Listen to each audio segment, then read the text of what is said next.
শান্ত কীর্তনখোলা নদীর ঢেউ আর তীরের পলিমাটি সাক্ষী হয়ে আছে এক শতাব্দীর পরিক্রমার। ১৯২৪ সাল ভারতের বিখ্যাত আধ্যাত্মিক রাহবার মাওলানা রশিদ আহমদ গাঙ্গুহি রহমতুল্লাহি আলাইহির শিষ্য কারি ইব্রাহিম রহমতুল্লাহি আলাইহির অনুসারী মাওলানা সৈয়দ ইসহাক রহমতুল্লাহি আলাই চরমোনাইয়ের এই নিভৃত চরাঞ্চলে প্রতিষ্ঠা করেন এক দ্বীনী মারকাজ।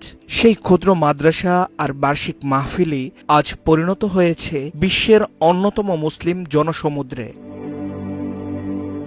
চরমোনাইয়ের মাহফিল মূলত দেওবন্দি সিলসিলার এক আধ্যাত্মিক ধারা। প্রতিষ্ঠাতা সৈয়দ ইসহাক রহমতুল্লাহি আলাইহির পর তার সুযোগ্য উত্তরসূরি মাওলানা সৈয়দ ফজলুল করিম রহমতুল্লাহি আলাইহির হাত ধরে এই মাহফিল আন্তর্জাতিক পরিমণ্ডলে পরিচিতি পায়। বর্তমানে সেই ধারারই আলোকবর্তিকা বহন করছেন মুফতি সৈয়দ মোহাম্মদ রেজাউল করিম।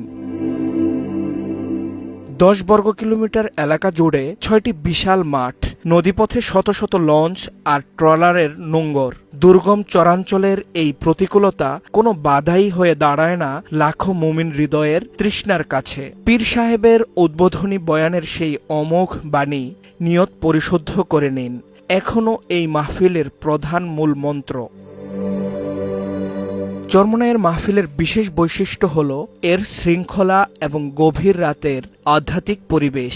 আগামী শনিবার ৪ এপ্রিল সকাল ৮:৩০টায় আখিরি মোনাজাতের মধ্য দিয়ে শেষ হবে এই আধ্যাত্মিক সফর।